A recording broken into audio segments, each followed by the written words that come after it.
SIR மூலம் வாக்கு திருட்டு நடந்தால் மக்கள் புரட்சி வெடிக்கும் என்று தேமுதிக பொதுச் செயலாளர் பிரேமலதா விஜயகாந்த் தேர்தல் ஆணையத்திற்கு எச்சரிக்கை விடுத்துள்ளார்.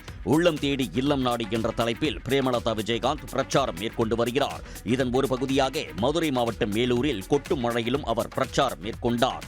அப்போது பேசிய அவர், வரும் சட்டமன்ற தேர்தலில் மக்கள் விரும்பும் கூட்டணியை அமைத்து வெற்றி பெறுவோம் என்று கூறினார். வாக்கு திருட்டு நடந்தால் இங்கு மக்கள் புரட்சி வெடிக்கும் வெடிக்கும் வெடிக்கும் என்று உறுதியா சொல்றேன்.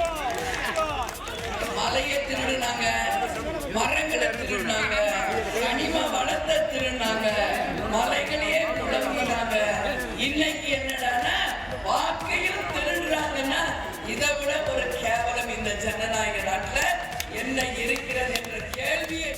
முன்னதாக மேலூர் சந்தைப்பேட்டையில் இருந்து பேரணியாக சென்ற பிரேமலதாவிற்கு தேமுதிகவினர் உற்சாக வரவேற்பு அளித்தனர்.